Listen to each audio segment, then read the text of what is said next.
Party की जो जिम्मेवारियाँ थी, हमने हमारे माननीय राष्ट्रीय अध्यक्ष डॉक्टर अजय सिंह चौटाला को अपना इस्तीफा लिख दिया भी हमें जो भी जिम्मेवारियाँ उससे भार मुक्त कर दिया जाए।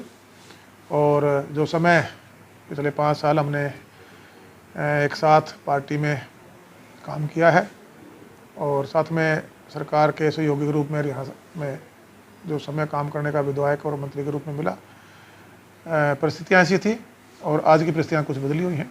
इस कारण हमने अपनी जो जिम्मेवारी थी उससे इस्तीफा दिया है। आगे की रणनीति क्या? टोहाना की जनता और हमारे जो संगठन के साथी हैं और जो हमारी कमेटी है वो ये तय करेगी। तो इलेक्शन की तैयारियां चल रही हैं, तो क्या लगता है कि आपको आज़ाद उम्मीदवार के तौर पर या कोई पार्टी की कोई? देखिएगा, मैं पहला चुनाव आज़ाद कैंडिडेट के रूप में लड़ा था, मुझे सम्मानजनक वोट दिए लोगों ने, लेकिन चुनाव में नहीं जीत पाया था। और मैं तो एक सोशल वर्कर हूँ, एक देशभक्त परिवार में जन्म होना, देश सेवा के लिए, राष्ट्र सेवा के लिए हम आगे बढ़े हैं। एक संगठन खड़ा हुआ और वो संगठन है जिससे काम कर रहा है। दूसरा चुनाव भी मेरी जनता, टोहाना की जनता ने लड़ाया था। जो जिम्मेवारी मुझे एक सोशल वर्कर के रूप में हमारे परिवार को परमात्मा के आशीर्वाद से, हमारे बुजुर्गों के कहूँगा शिक्षा के वजह से मिली, वो हमने निभाने का काम किया, आज भी हम कर रहे हैं। और एज ए विधायक जो मैं आगे क्षेत्र को बढ़ा सकता था, एज ए मंत्री प्रदेश को बढ़ा सकता था, तो अपना निष्ठा से मैं लोगों के विश्वास पे खरा उतरा हूँ। और ये 5 रोज़ कार्यक्रम के माध्यम से बहुत से लोगों को सोशल सेवा के माध्यम से जो लाभ मिल रहा है, चाहे 60,000 के आसपास आँखों का चेकअप कैंप के माध्यम से लोगों को ऑपरेशन, दवाइयाँ, चश्मे फ्री मिलेंगे। बुजुर्गों को हम यात्राएँ करा रहे हैं, पर्यावरण को बचाने के लिए, पानी जल बचाने के लिए सफाई अभियान है, खिलाड़ियों को मोटिवेट है, बच्चों को शिक्षा के लिए मोटिवेट करना है। तो ये एक परंपरा पहले दिन चली, कोई आज की नहीं है। चुनाव के कारण ये परंपराएं हैं। ये 15 साल का लंबा सफ़र है, वो भी साथ साथ हम कर रहे हैं। और मैं ये विश्वास के साथ कह सकता हूँ एक व्यवस्था परिवर्तन टोहाना की राजनीति में हुआ है। स्वार्थ की राजनीति पे सेवा की राजनीति आज कहीं ना कहीं वो आगे बढ़ी है। स्वार्थ की जो राजनीति, सत्ता सुख वाले लोग थे वो कहीं पीछे हटे हैं।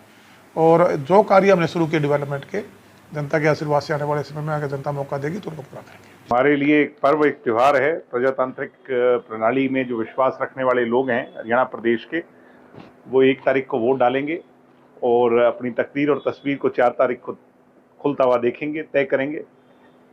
किसान, कमेरा, गरीब और मजदूर जो है उसके भाग्य को लिखा जाना है। छोटा दुकानदार हो, चाहे कर्मचारी हो, चाहे व्यापारी हो, उसने अपनी तकदीर को तय करना है और अपना बहुमूल्य कीमती वोट डाल करके अपने भविष्य की सरकार को बनाना है। अच्छे चुने हुए पढ़े लिखे नुमाइंदों को चुन करके सत्ता में भेजें।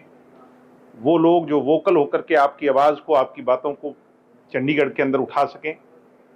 सिर्फ ये देख करके नहीं कि वो कौन सी पार्टी से है, बल्कि इस बात का भी मूल्यांकन करना जरूरी है कि कैंडिडेट कैसा है। मैं किसी के बारे में कुछ नहीं कहूँगा, वो हमारे अच्छे मित्र थे, मेरे पिताजी के राजनीतिक शिष्य थे। उनकी उंगली पकड़ करके उनने संघर्ष किया। बीच रास्ते अगर कोई धोखा दे जाए तो वो उसकी अपनी फितरत है। हमारा काम संघर्ष करना है, लोगों के हित के मुद्दे उठाना है और हम अपने मूल मकसद से भटकने वाले लोग नहीं हैं। कोई आए, कोई गाड़ी में आएगा भी, कोई गाड़ी की खिड़की खोल करके चला भी जाएगा, कोई बैक स्टैबिंग करेगा, कोई धोखा देगा, इन बातों की कोई परवाह नहीं। चौधरी देवीलाल को तो सारा हरियाणा का राजनीतिक जो लेखा जोखा जितना भी है उन्हीं का लिखा हुआ था।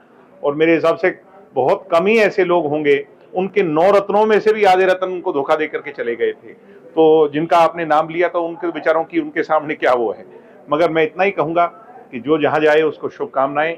मकसद, मूल मकसद ये है कि गरीब, किसान और मजदूर का हित है। ऐसी पॉसिबिलिटी है क्या कुछ दूसरी पार्टी के नेता भी जेजेपी में शामिल? मैं कह रहा हूं कि अभी चुनाव जैसे जैसे और नजदीक आएगा और उथल पुथल होगी, बहुत सारे नए लोग जननायक जनता पार्टी में शामिल होंगे। भगदड़ मच सकती है? भगदड़ तो मचाई है, कांग्रेस के अंदर तो आज ही मची हुई है कि 50-50, 60-60 कैंडिडेट जिस पार्टी के अंदर उम्मीदवार बनना चाहते हैं एक एक सीट पर, उस पार्टी का क्या हाल होगा आप ये देखते रह जाओगे।